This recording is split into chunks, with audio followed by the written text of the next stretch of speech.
Hi, IWF. We're here with Noel today. Many of you know her. She's a member of our forum as well as the UK forum. So let's just get into it. Noel, tell us about yourself, your background, and what you're up to now. Okay, I'm from Texas. I was born in Laredo, Texas. I went to college and law school at University of Texas in Austin, and immediately after law school, went up to New York to get my first job. I was a litigator for several years in the federal courts in New York, and then I went into international business and worked for a series of companies, and was for a number of years in the mining industry, working for Kennecott Copper, doing transactions, large mining deals. Eventually became a banker. And 26 years ago, banking took me to London, and I became chief operating officer of Citibank in Europe, which I remained doing until I retired and became a non-executive director. And so I do that now full time.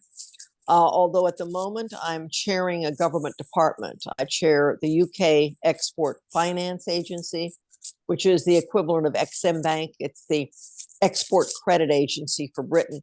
I'm also on the board of the Department of Business and Commerce, which is the equivalent of the U.S. Commerce Department. And so I'm doing government work, but I'm also on the board of 3 banks at the moment. One of them is a public company. The other was about to IPO, and I'm up to my eyeballs in that. And the third one is Scotiabank, which is a subsidiary of the main bank in Canada. And no longer Citibank? No, I retired from Citibank about a while ago, 15 years ago. The one thing fascinating about your current position with the government is your role, or the fact that you had that role during the Brexit transition. Tell us a little bit about how you had to engage with that. Yeah. I mean, we went through Brexit, and it was quite a challenging time for business in the UK, and unfortunately remains a challenging time because there's still a lot of friction being created by the Brexit situation. Very difficult to separate from your largest trading partner, which is only 22 miles away across the English Channel. And so we've supported a number of businesses that had difficulty in Brexit and in COVID. And so we've been through, it was Brexit followed by COVID. It was not a great time for British business. And I think that a number of companies, particularly the exporting businesses, suffered during that period of time. But we were there to support them.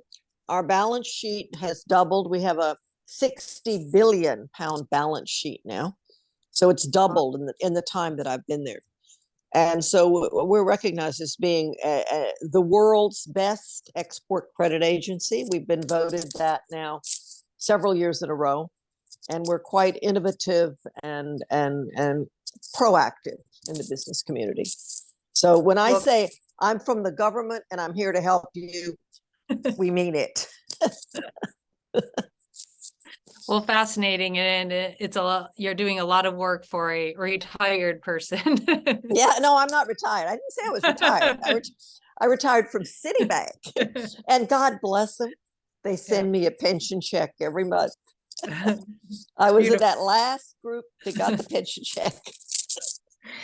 Tell us about how you connect with the community outside of your professional work. Well, in Miami, I'm very active in golf. I love to play golf, and I play competitive golf. And so I connect through Riviera Country Club and Indian Creek Country Club, and I'm quite active in their golf programs. But I've been a member of Women Corporate Directors for a number of years and chair of the UK chapter. So I have some WCD friends that I see in Miami as well.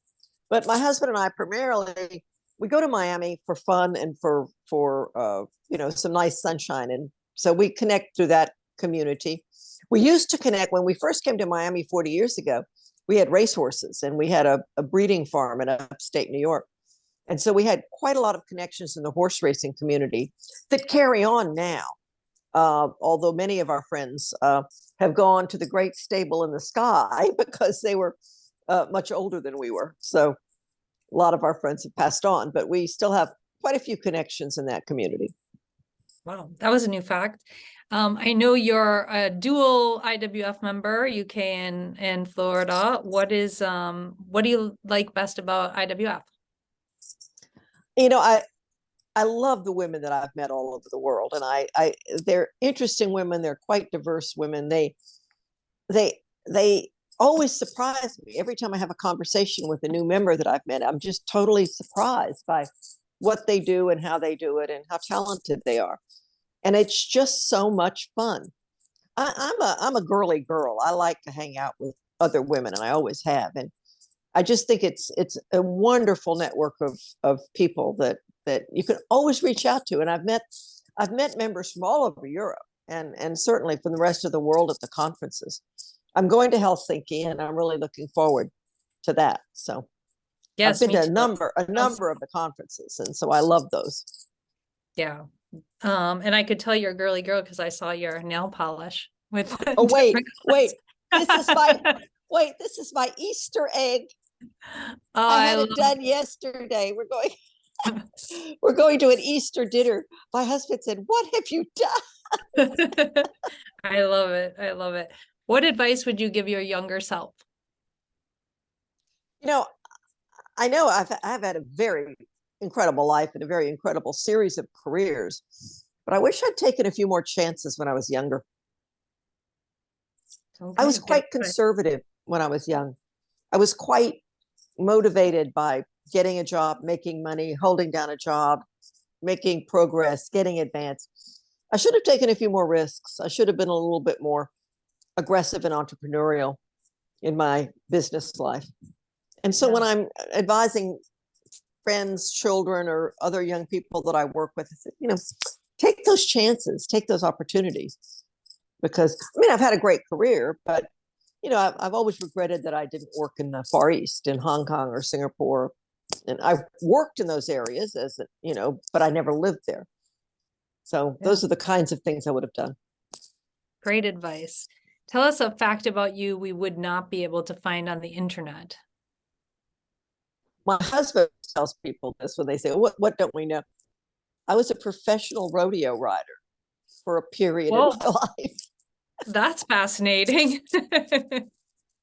Yeah. So from rodeo to racehorses, or did it go the other way? Yeah, it was sort of that was exactly, it reaches a point when rodeo is not going to be a viable option. And So you became a lawyer and a banker instead. instead, exactly.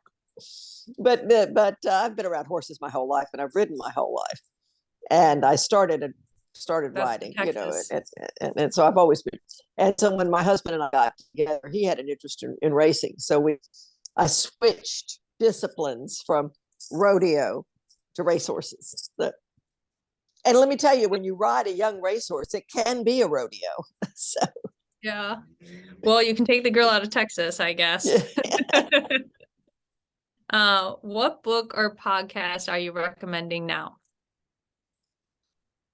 You talk about Texas, and I think one of my favorite books of all time is a book that I would like those that haven't read it to read.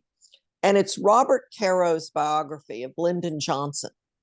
Not all 4 volumes. The first volume, which is about the Texas I knew as a child, and about before it became, and let's not get into politics, but before Texas became the crazy place it is today, it was a very different place. And Robert Caro captures that whole Texas that I grew up in. And Lyndon Johnson, of course, was a seminal figure in my life because my mother went to school with him. They were classmates in university together and knew each other well. And my first husband that I was married to at 19 worked for Lyndon Johnson. And so it's a fascinating book. And whether you like or loathe Johnson, the Caro captures the Texas of that time. So well worth reading. I wrote it down. Final fun question. If you were in charge of the playlist, what song would be playing next? Janis Joplin's "Oh Lord, Won't You Buy Me a Mercedes Benz." Would you like me to sing it for you? Sure. Oh Lord, won't you buy me a Mercedes Benz? My friends all have Porsches. I must make amends, and so on and on. And I have the cackle. Did you hear the cackle? Yeah. That's my karaoke song when I sing, when I have to sing karaoke in London.